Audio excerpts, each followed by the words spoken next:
A paz do Senhor, juventude, eu sou o pastor Jefferson Belisário. A paz do Senhor, jovens, eu sou a professora Cristina. Paz do Senhor, jovens, eu sou o Isaac. Paz do Senhor, jovens, eu sou a Maria Eduarda. Nós somos aqui da Assembleia de Deus Marcas do Evangelho, nós estamos na cidade de Cariacica, no estado do Espírito Santo, Brasil. Queremos também saudar os nossos visitantes, você que está aí, que nos visita, seja muito bem-vindo em nosso meio e aproveita esse momento para comentar, curtir esse vídeo, se inscreva nesse canal e ative as notificações para você ficar por dentro de tudo que está acontecendo. Muito bem, juventude, nós estamos hoje na lição de número 2. Nós estamos aqui estudando sobre exortação, arrependimento e esperança. E hoje, especificamente, nós vamos falar sobre Jeremias, a mensagem de Jeremias para Judá. E vamos orar. Pai, em nome de Jesus, nós estamos aqui diante da Tua presença, reunidos, Senhor, diante dessa aula. Cada pessoa, Espírito Santo, que esteja assistindo, Senhor, essa aula, seja, Senhor, edificado, seja abençoado. Pai, em nome de Jesus, Senhor, que a Tua palavra venha adentrar os nossos corações, venha penetrar, Senhor, como terra fértil. E, Pai, em nome de Jesus, tudo aquilo que não provém do Senhor contra cada vida, contra as nossas vidas, diante dessa aula, Pai, seja repreendido em nome de Jesus. Senhor, eu te peço, nos conduza nessa aula, Pai, nesse dia, Pai, em nome de Jesus. Amém. Amém.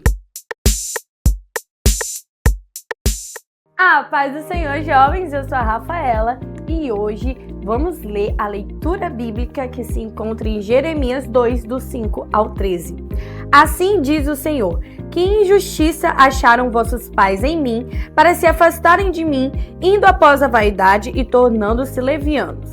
E não disseram, onde está o Senhor, que nos fez subir da terra do Egito? Que nos guiou através do deserto por uma terra de ermos e de covas, por uma terra de sequidão e sombra de morte, por uma terra em que ninguém transitava, e na qual não morava homem algum.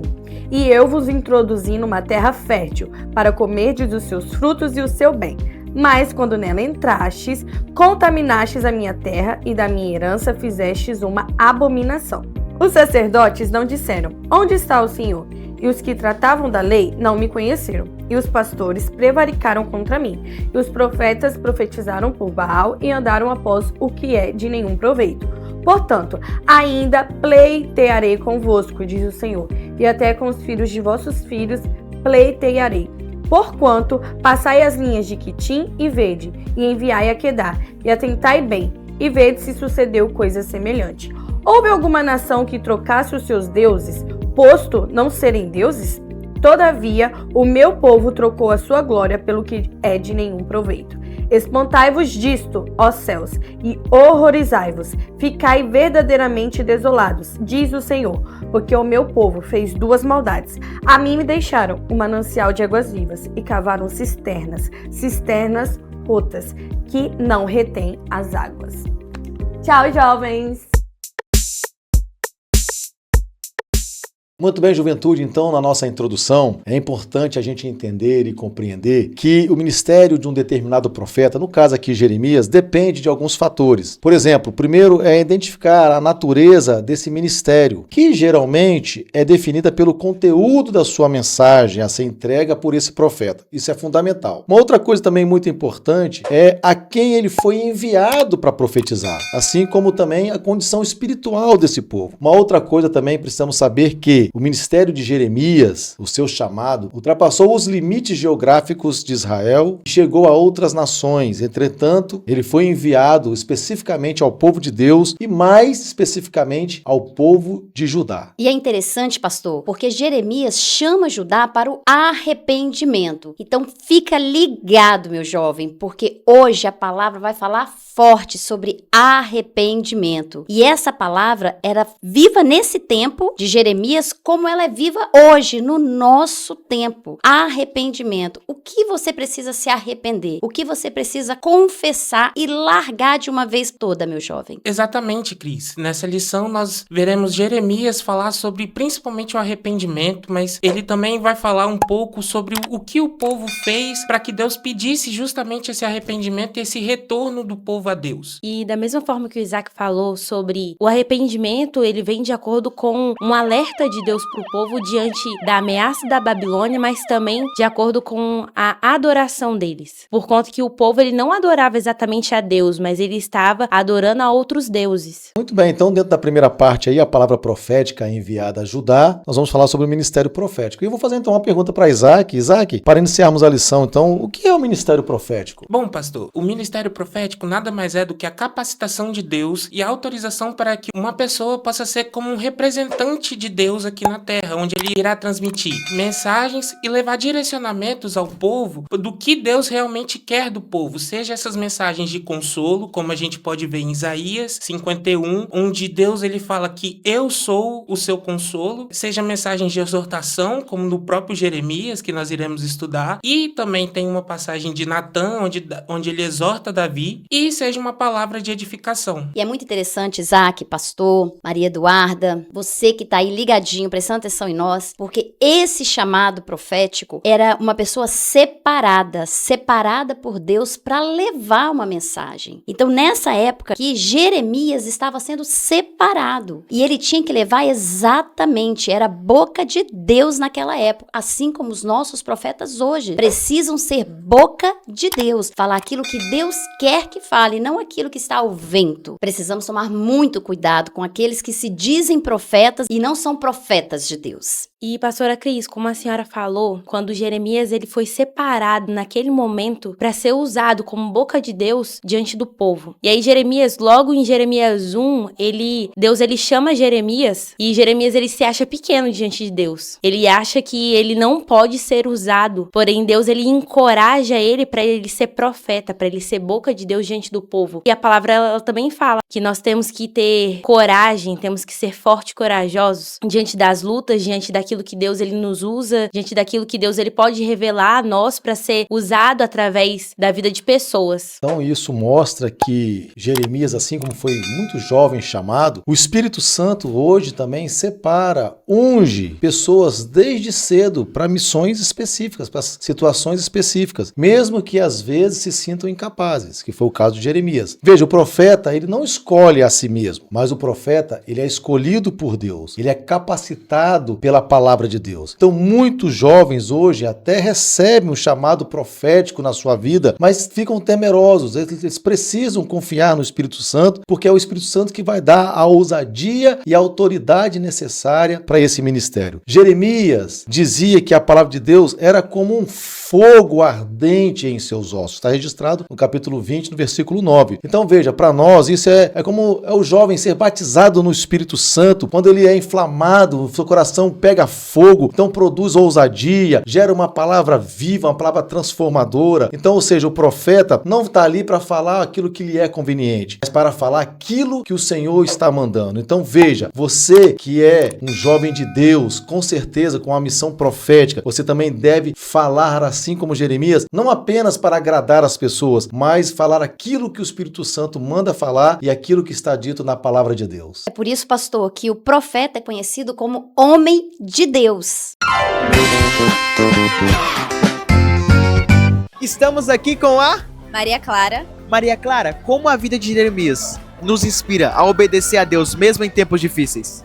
Eu acredito que Jeremias perseverou porque ele acreditou que Deus estava com ele. Estamos aqui com o Cleanderson. Cleanderson. Como a vida de Jeremias nos inspira a obedecer a Deus mesmo em tempos difíceis? Olha, muito boa essa pergunta aí.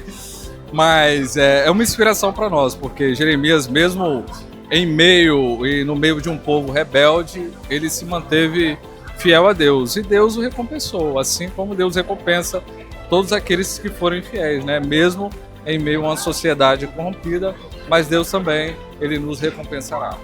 Estamos aqui com a Vitória. Vitória. Como a vida de Jeremias nos inspira a obedecer a Deus mesmo em tempos difíceis? Eu acredito que Jeremias acreditou que Deus estava com ele, né? E assim ele perseverou em oração pela sua nação, mesmo em um tempo que todos estavam corrompidos. Jeremias acreditou na promessa de Deus e perseverou, crendo nela. Muito legal a participação então dos nossos jovens. E eu também quero dizer o seguinte, dentro dessa resposta, que Jeremias, ele lembra ao jovem que sua vida, ela não é por acaso. Veja, Deus tem plano em sua vida desde cedo e a verdadeira força está em obedecer à palavra de Deus, mesmo quando o mundo diz o contrário. Então essa é uma resposta contextualizada aos nossos jovens. Então, meu jovem, você desde o ventre, você já tem um chamado por Deus. Agora você não pode esquecer que aqueles que têm chamado por Deus, eles precisam estar em obediência, assim como Jeremias. Então não se desvie, seja um profeta nessa geração. Você já é boca de Deus, jovem. Aproveita esse momento no seu devocional, nas suas orações com o Pai. Então não desperdice seu tempo, jovem. Você tem a força. Maria Eduarda já disse sobre isso aqui, sobre a força de um jovem. Então aproveita esse momento como profeta de Deus na sua geração, na sua escola, no seu trabalho, em meio à sua vizinhança. Seja um profeta. Estamos falando de Jeremias. Amanhã é a sua história que será contada. Exatamente, jovem. Assim como Jeremias, ele foi uma referência em sua geração, onde Deus levantou ele para levar uma mensagem de arrependimento ao povo, Deus pode te usar no ambiente onde você está localizado, como a Cristina falou, seja no trabalho, na escola, seja na faculdade, não importa onde você estiver, na sua vizinhança, Deus pode te dar uma mensagem para que você seja um profeta dele, um mensageiro dele naquela localidade. Então, jovem, seja corajoso diante da palavra que Deus coloca no seu coração, porque Jeremias, ele foi corajoso, mas ele também teve autoridade naquilo que Deus, ele tinha certeza, na verdade, naquilo que Deus tinha dado a ele. Então, tenha certeza daquilo que Deus tem te chamado para sua vida. A natureza profética da mensagem de Jeremias, após o chamado de Jeremias, a essa experiência que ele teve, ele é chamado também para sair da sua cidade. Deus tem reafirmado a fidelidade dele com Jeremias. Jeremias saiu, obedeceu. O que você tem feito com o chamado que Deus tem para você? O que você tem feito quando Deus te entrega algo? É tempo de santificar, é tempo de obedecer, é tempo de se entregar às Escrituras. Nós estamos vivendo tempos difíceis. Era na época de Jeremias, assim como é hoje. Ser jovem hoje não é fácil, mas a gente tem uma certeza que com Cristo tudo vai bem. Profeta Jeremias, ele tinha certeza de ser boca de Deus para aquele povo. Ele falava apenas aquilo que Deus queria que ele falasse. Então nós precisamos estar ligadinhos na mensagem que Deus quer passar. Nós precisamos estar ligados naquilo que Deus quer que façamos. E você, jovem, pode ser um profeta não só no falar, mas no seu agir, no seu vestir, no seu caminhar, nas suas atitudes em meio ao seu povo, em meio às pessoas que você conhece. O caráter de Deus, ele deve permear em toda a mensagem, assim como de Jeremias, assim como a sua mensagem. Jeremias, ele leva uma mensagem buscando principalmente a santificação do povo. E Deus, através da mensagem que ele passa a Jeremias, ele vai buscando que um povo se santifique cada vez mais. E é isso que Deus busca de nós, jovens, todos os dias, que nós nos santifiquemos, que nós busquemos mais a Ele, para que o nosso compromisso e a nossa fidelidade para com Deus esteja sempre de acordo com a vontade dEle. De acordo com o que o Isaac falou, Judá, naquela época, ele estava passando, eles estavam sendo idólatras. O Senhor, na palavra, ele confronta o povo de acordo com aquilo que Deus tinha feito. E o povo, ele estava com ingratidão diante de Deus, porque eles não reconheciam mais o Senhor diante daquilo que o Senhor tinha feito diante deles. Era uma palavra realmente confrontadora, ou seja, denunciava o pecado do povo, denunciava a sua idolatria, sua falsa confiança e o chamado à conversão. O profeta Jeremias, ele tem uma palavra confrontativa, mas também tem uma palavra consoladora, porque ele sempre apontava para a esperança de uma nova aliança, o perdão de Deus, a restauração do povo de Deus. Ou seja, é uma mensagem de juízo ao povo, mas também de esperança, revelando assim o coração de Deus, aquele coração que corrige, mas também sempre promete restauração. Ou seja, Jeremias, queridos jovens, é uma voz de fogo que anuncia o juízo, mas revela a esperança. Você pode também ser usado desta maneira aonde você estiver. E Judá, nessa lição, ele era o alvo de Deus. Então, Maria Eduarda, sendo Judá o alvo de Deus, qual foi o período e o contexto que Jeremias surge profetizando em Judá?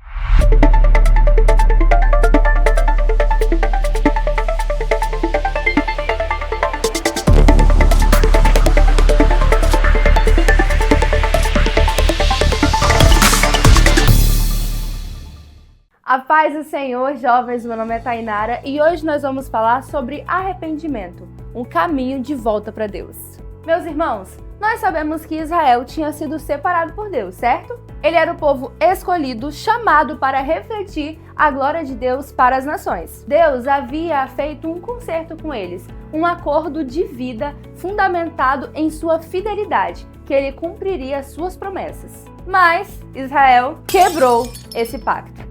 Eles romperam com o Senhor, trocaram o Criador pelos ídolos, o eterno Deus por um vazio. E você pode imaginar, então Deus os abandonou e não quis mais saber dele. Mas na verdade não. Deus se manteve fiel, mesmo quando o povo o abandonou. Eles se esqueceram da bondade do Senhor, correram atrás de prazeres egoístas e viveram uma vida pecaminosa. E o resultado não podia ser outro. Eles se tornaram levianos, sem peso, sem propósito, sem nenhuma finalidade para essa terra. Dito isso, você pode se perguntar, mas por quê? E a palavra de Deus mesmo traz as respostas. 2 razões pelas quais Israel se perdeu. Primeiro, eles seguiram a vaidade, colocaram coisas inúteis no lugar de Deus. Colocaram a sua confiança, sua esperança, sua expectativa em ídolos que nada podiam fazer. E, segundo, não perguntaram onde está o Senhor. Quando Deus os repreendeu e silenciou por conta do pecado deles, eles não perguntaram onde estava Deus. Na verdade, agiram de forma indiferente, como se Deus não fosse necessário. E aí, ficou surpreso?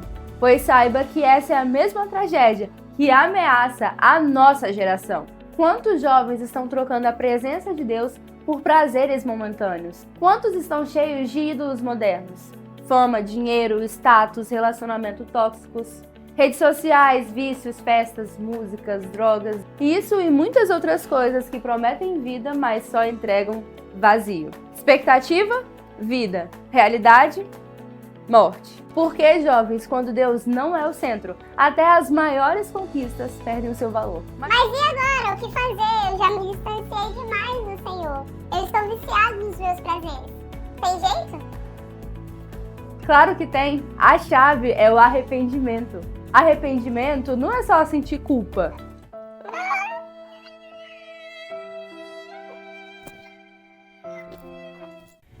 Arrependimento é muito mais profundo. É reconhecer que o seu pecado gera morte. É se humilhar diante de Deus. É gritar: Senhor, eu preciso de Ti. É virar as costas para o engano e voltar correndo para os braços do Pai. É trocar as correntes do pecado pela liberdade do Espírito Santo. E entender que arrependimento não é fraqueza. Arrependimento é poder.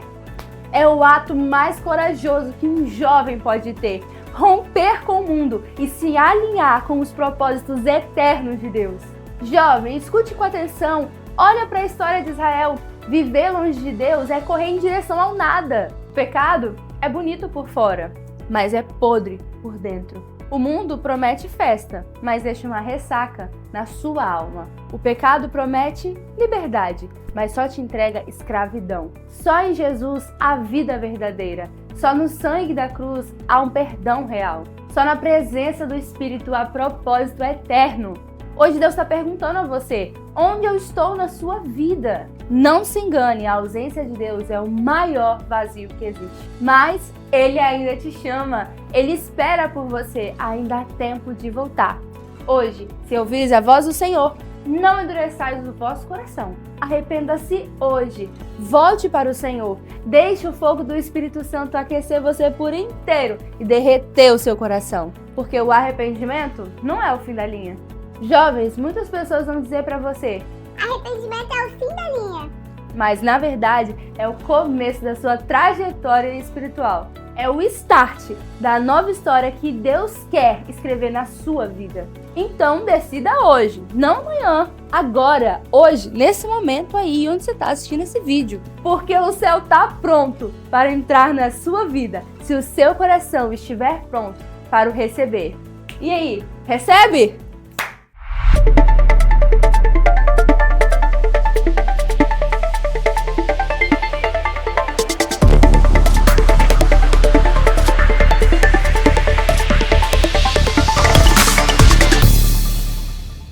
Jeremias, ele surgiu como profeta no reino sul de Judá e Israel ela estava dividida naquela época. Havia guerra entre o povo. Durante o final do século 7, especificamente no 13º ano do reino de Josias. O contexto ele era um período de declínio e instabilidade do reino. Ele era marcado pela crescente ameaça da Babilônia, a qual Jeremias ele profetizou que levaria o povo de Judá ao cativeiro em punição pela idolatria e a desobediência a Deus. Como a Maria Eduarda explicou, nós vemos que Judá foi um reino onde passou vários reis, onde esses reis, alguns honravam a Deus, mas outros não honravam a Deus, fazendo com que o povo ele saísse dos caminhos que Deus tinha escrito e preparado para ele, fazendo com que Deus se entristecesse e desagradasse do que o povo estava praticando. Com isso, Deus leva Jeremias para Judá para haver um acerto entre o povo e Deus, para que esse relacionamento voltasse a ser como Deus havia planejado desde o princípio dos tempos. Jeremias se dirigiu a esse reino com advertência sobre sua queda e isso aconteceu. O fato realmente aconteceu em 586 a.C.,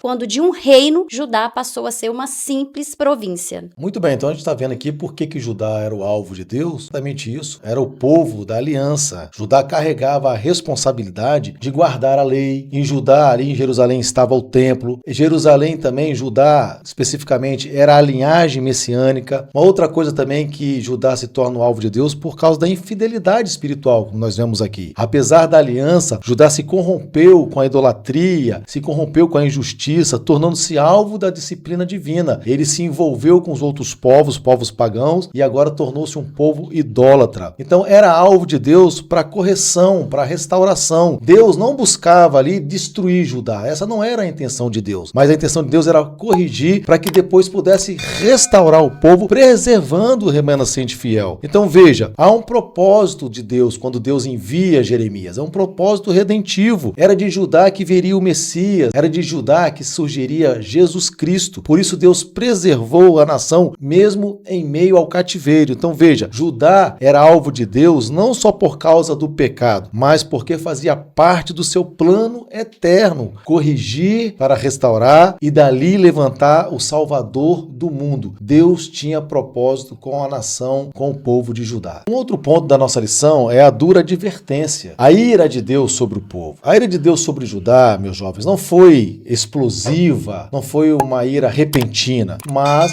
resultados de ano de paciência que Deus tinha com o povo e o povo ia desprezando a voz de Deus. Deus enviou profetas repetidas vezes, chamou o povo ao arrependimento, mas eles resistiram e endureceram o seu coração. Veja, a dura advertência era clara. O templo não garantia proteção se o povo vivesse em pecado. O povo tinha ali o templo em Jerusalém e eles achavam que por isso eles estavam então tranquilos, eles estavam protegidos. Não. Outra coisa, o cativeiro babilônico seria inevitável se não houvesse arrependimento. Então a ira de Deus viria então como fogo, viria por meio dos babilônicos, consumindo o orgulho e a falsa confiança desse povo. Eu gosto de pensar na ira de Deus em relação a Judá como uma linha sendo esticada, onde Deus foi esticando ao longo dos anos, esticando, até o ponto que essa linha não tinha mais para onde ir, a não ser chegar ao final dela. Então Deus foi dando essa corda, foi esticando essa linha e chegou a um ponto que Judá não tinha mais como sair do que Deus estava anunciando através do seu profeta. Era o castigo, mesmo não sendo o objetivo principal de Deus. Mas todas as ações, como nós aprendemos, ela vai gerar uma reação. E as ações de Judá, elas foram caminhando para essa ação divina. Isso mostra, Isaac, hoje que o Espírito Santo sempre adverte antes do juízo. Acontece a mesma coisa hoje. A disciplina de Deus é dura, mas visa o quê? Visa levar o povo ao quebrantamento, ao arrependimento. Então a ira de Deus é consequência da rejeição da sua graça e não a ausência dela. Então, assim como Judá, o crente, a igreja, não pode confiar em aparências religiosas, ou seja, em templos, essas coisas monumentais, visíveis, mas deve andar em santidade, porque Deus, ele é amor sim, mas também Deus é fogo consumidor. E Deus é um Deus justo. A santidade de Deus, ela não vai bater com o pecado. Deus abomina o pecado. Então essa ira de Deus é porque é um Deus santo, um Deus que não vai compactuar com o pecado. E dentro disso, pastor, nós temos uma palavra de condenação, onde Deus compara a situação com Judá à mesma situação de um marido com uma esposa infiel, onde o marido ele está lá presente, mas sua esposa está com vários outros amantes. E é desse mesmo jeito que Deus se sentia com Judá, pois ele estava presente, ele estava dando todo o seu amor a Judá, toda a sua atenção, toda a sua graça, mas Judá rejeitaram a Deus e começaram a adorar a outros deuses, levantando altares e se afastando totalmente de Deus. Quando o Senhor, ele se refere na palavra, quando ele confronta o povo, ele desobedece ao Senhor, e aí eles adoram os outros deuses de maneira que ele trai o próprio Deus, e o Senhor na palavra, ele confronta isso através de Jeremias, ele se torna diante de Deus como um povo vazio, pois esse é o resultado do pecado. O pecado, ele te torna vazio diante de Deus. Daí, então, o aviso de Deus que castigaria o povo e as causas dessa condenação. Deus não tem o prazer de fazer o homem sofrer, mas o pastor já disse, é um Deus justo, é um Deus de amor, mas é um Deus de justiça. E a gente vai ver aqui em Lamentações 3:33 que diz assim: porque não aflige, nem entristece de bom grado aos filhos dos homens. Então, nosso Deus continua sendo um Deus de amor, porém justo e santo. E isso que o povo estava fazendo, a idolatria, causou a condenação desse povo. Não há condenação divina sem causa. A idolatria foi o principal motivo. Cuidado com o seu coração, meu jovem. Vigia o que você tem idolatrado.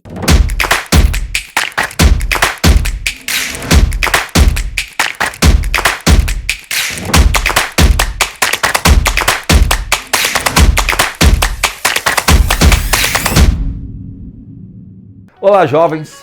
Vamos pensar um pouco como a gente pode saber que uma profecia vem de Deus. Primeiro, nós precisamos orar pelo discernimento de espírito. Nós precisamos ter um entendimento para saber se aquela pessoa que está falando fala por Deus, fala por si mesmo ou se fala por meio dos demônios. Para isto, você precisa ser alguém que conheça as Escrituras. Você precisa ter o discernimento doutrinário treinado pela Palavra de Deus. A Palavra de Deus é a espada do Espírito e é a palavra que o Espírito vai ajudar você para discernir se aquela pessoa que está falando fala de Deus ou fala de si mesma ou fala através dos demônios.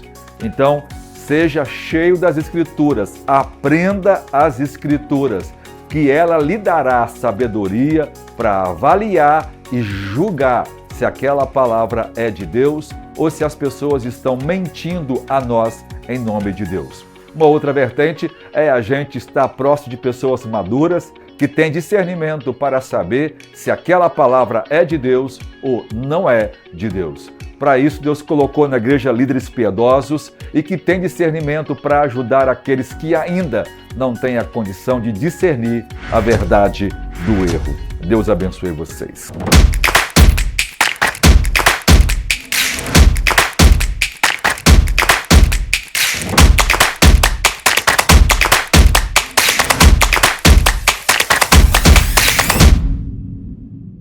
O tom de Deus, esse tom de condenação, foi um tom direto ao povo. Era dura, era inegociável. Por quê? Porque refletia a santidade e a justiça de Deus. Isso é importantíssimo. É importante para você, jovem, entender, você precisa entender que você vai sempre ouvir palavras proféticas de correção e de condenação ao pecado. Por quê? Porque só reconhecendo o erro e se arrependendo é que se experimenta o avivamento verdadeiro. É que você vai experimentar realmente a graça de Deus. Por isso, é importante ouvir sempre uma palavra assim confrontadora. E não podemos esquecer, pastor, que houve um longo caminho de ingratidão, de indiferença e de afastamento do povo com o Senhor. A palavra de Jeremias, ela era uma palavra de exortação, mas também uma palavra de chamado ao arrependimento. O chamado ao arrependimento era para o povo reconhecer o que acontecia diante deles, na relação deles com Deus. Se a gente observar, o arrependimento, ele significa significa o voltar, ao reconhecer o pecado. A palavra fala que nós devemos reconhecer, confessar e largar e deixar o pecado. E então a palavra de Jeremias era para o povo reconhecer a idolatria aos outros deuses e voltar ao primeiro amor ao Senhor. E é interessante, Maria Eduarda, porque se arrepender não é apenas falar assim, estou arrependido e voltar a cometer. Não, é largar, é metanoia, é mudança. O que essa palavra te lembra, meu jovem? Metanoia, é mudança de mente. Então veja, arrependimento não é um remorso, não é tristeza pelo erro, mas uma decisão espiritual de deixar o pecado, de voltar-se completamente para Deus. Veja, é o Espírito Santo, querido jovem, quem convence o pecador do pecado, da justiça e do juízo. Então, o arrependimento é fruto de quebrantamento gerado pela ação do Espírito Santo. Então, veja, sempre quando uma pessoa realmente se arrepende dos seus pecados, ele produz frutos visíveis. O arrependimento verdadeiro gera transformação prática, ou seja, abandono da idolatria, volta a viver uma vida santa, ele tem uma mudança de caráter, ou seja, a restauração de relacionamentos. É isso que Deus faz. Então, arrependimento é dar meia volta na estrada do pecado e entrar no caminho de santidade. Veja, é chorar aos pés da cruz, mas levantando-se cheio do Espírito Santo para viver uma novidade de vida. Então, o que eu quero dizer? Que o arrependimento não é só chorar no altar. Arrependimento é mudar de vida no poder do Espírito Santo. É deixar a sua rota para seguir a rota de Deus. Então, se você mudou de rota, está seguindo a Cristo, você já está no caminho, meu jovem. O arrependimento é o caminho da restauração. Você pode estar quebrado, machucado, mas arrependido. Então, se prepare para viver a nova fase. É a fase da restauração. A pessoa arrependida, ela vai passar agora por uma experiência, por uma mudança na sua mente, no seu coração, no seu vestir, no seu caminhar, no seu falar, nos seus pensamentos, nas suas atitudes. Judá havia se esquecido das obras gloriosas que Deus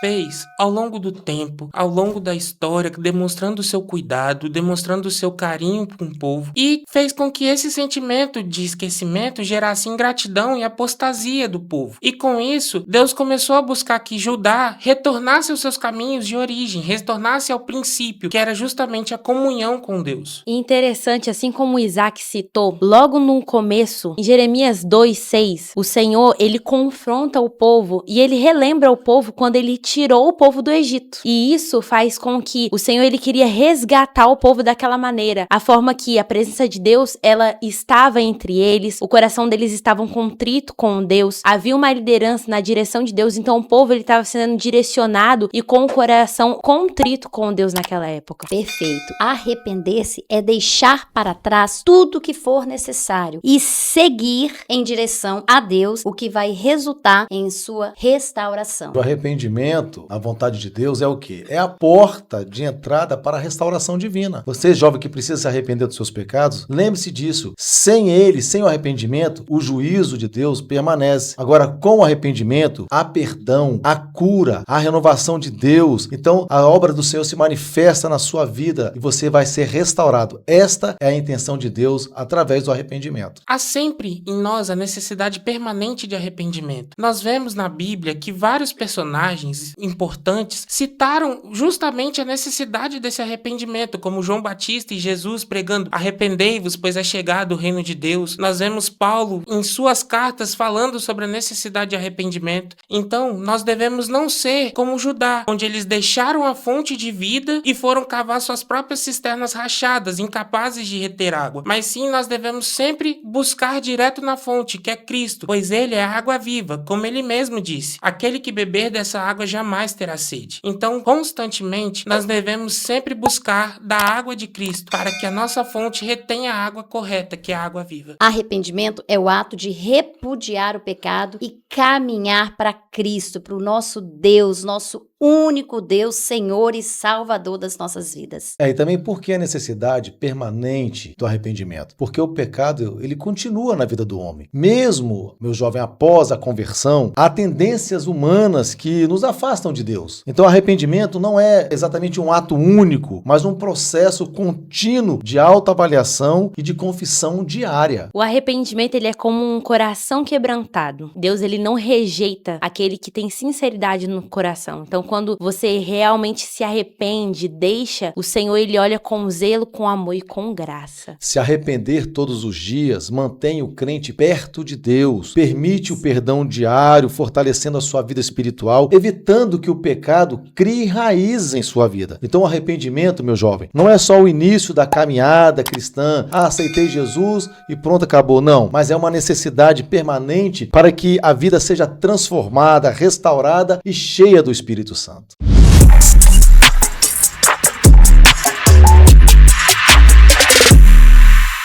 E agora chegou o nosso momento tão especial, o momento de honrar a Deus com as nossas finanças. E eu quero te convidar a não fazer isso com pesar, mas com coração alegre, reconhecendo todas as benesses que Deus tem nos feito. Abaixo temos a nossa conta bancária e o nosso Pix.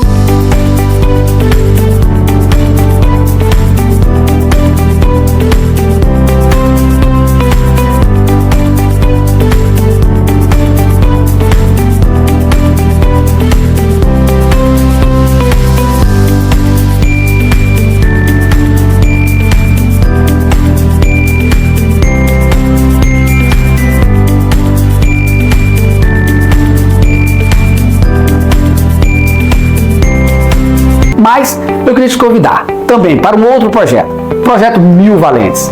A intenção é adquirirmos este espaço que Deus tem usado para abençoar tantas vidas e você pode ser um contribuidor dessa obra. Provérbios 3,9 diz: honra a Deus com a sua renda e com as suas primícias, e serão fartos teus celeiros. A promessa de Deus. Então, com esse ato de fé, oferte na casa de Deus e seja abençoado em nome de Jesus.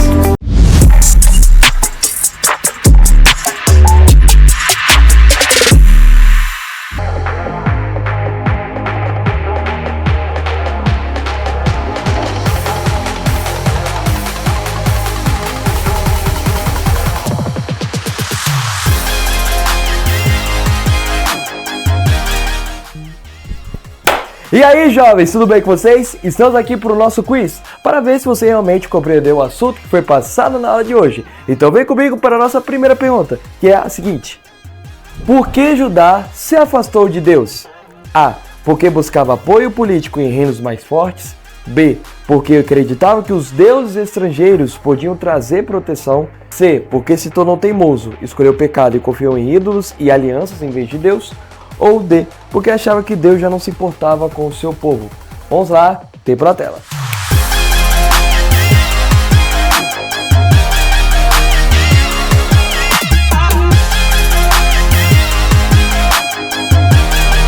Muito bem, parece que nosso tempo acabou e a resposta certa é a letra C, porque se tornou teimoso, escolheu o pecado e confiou em ídolos e alianças em vez de Deus.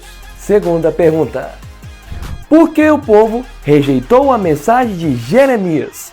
A. Porque confiava que o templo em Jerusalém os protegeria do juízo. B. Porque não aceitava que Jeremias expusesse seus pecados. C. Porque dava mais ouvidos aos falsos profetas que prometiam paz. Ou D. Porque sua mensagem confrontava o pecado e o povo não queria mudar. Vamos lá, tempo na tela.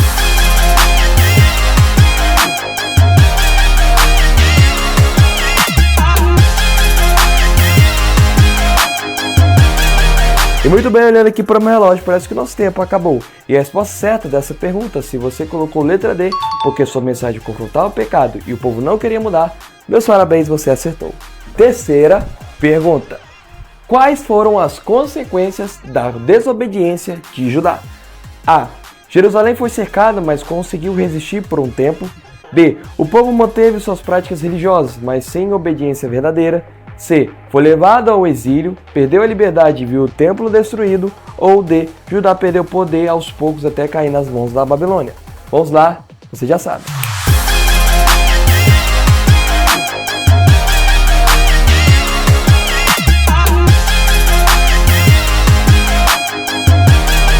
Muito bem, parece que mais uma vez nosso tempo se esgotou. E se você colocou letra D, Judá perdeu o poder aos poucos até cair nas mãos da Babilônia, eu sinto lhe dizer já que você errou, porque na verdade a resposta certa é a letra C. Foi levado ao exílio, perdeu a liberdade e viu o templo destruído. Quarta pergunta. O que aprendemos com a fidelidade de Jeremias? A. Que mesmo sozinho permaneceu firme em sua missão. B. Que continuou pregando a verdade mesmo perseguido, provando que obedecer a Deus é prioridade. C. Que mostrou que a palavra de Deus vale mais que a aprovação humana. Ou D. Que ele poderia ter desistido para evitar sofrimento, mas não fez isso. Vamos lá, responde no chat.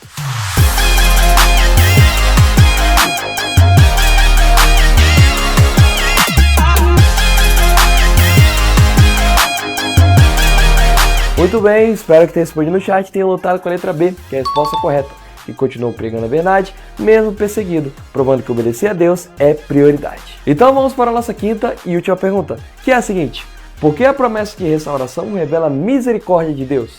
A. Porque Deus prometeu restaurar seu povo e apontou Cristo como esperança. B. Porque apontava para uma nova esperança além do cativeiro, Cristo. C. Porque mostrou que Deus ainda tinha planos mesmo após o juízo. D. Porque a restauração incluía transformação espiritual e não só bens materiais. Vamos lá, pela última vez, tempo na tela.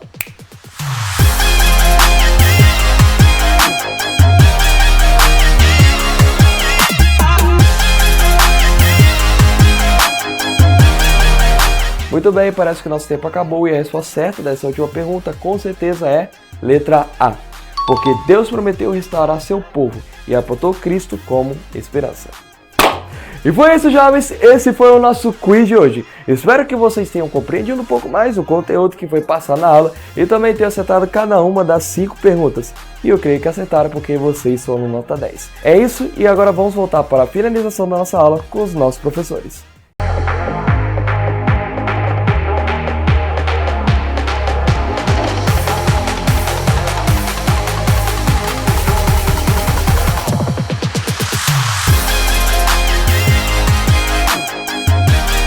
Muito bem, jovens, chegamos então ao final da nossa lição. Vamos orar para terminar. Senhor Deus, amado Pai, obrigado por mais esta aula ministrada a nós, que nossos corações venham absorver cada palavra, Senhor, que foi falada aqui, que nossas mentes, Senhor, venham ser transformadas e mudadas e sempre levadas, Senhor, ao direcionamento da qual o Senhor preparou para nós. Eu peço que o Senhor abençoe a todos que ouviram essa aula, a todos nós que estivemos aqui, e eu agradeço em nome de Jesus. Amém. Amém. Tchau, jovens. Tchau, jovens. Pois corta isso, gente. Corta isso, gente. Nós também. Sem apertar o botãozinho, tá? Ai, fugiu a palavra. Queremos também saudar os nossos... Ô, Lucas, você viu que eu tava olhando pra ela, rindo, aí ela que já começou orando, que eu achei que ela ia falar assim, vamos orar, né? Aí eu tô assim, né? Aí você falou a natureza profética do chamado de Jeremias. Não é da mensagem. É porque eu falei chamado. A natureza profética da mensagem de Jeremias. Parei. Continua aí, tá ligado? Qual foi a última coisa que eu falei? Misericórdia. Misericórdia. Chegamos então ao final da nossa aula. Quero pedir o Isaac. Muito bem, jovens, nós vamos... Nossa Deus. Muito bem. Você viu? Na nossa lição, vamos fazer a oração. Muito bem, jovens, chegamos então à final. Então, na final. Muito bem, jovens, chegamos no final dessa lição. Isaac, ora aí por nós. Se pegou, já foi. Gente, hoje ela tá demais. Hoje ela tá... Tchau, jovens! Não faz isso não. Mais máximo, mais frio. Aí depois ele começa a adianta. Isaac fez direitinho. Depois ele... Aí depois ele fica adiante. Pois corta isso, gente. Corta isso, gente.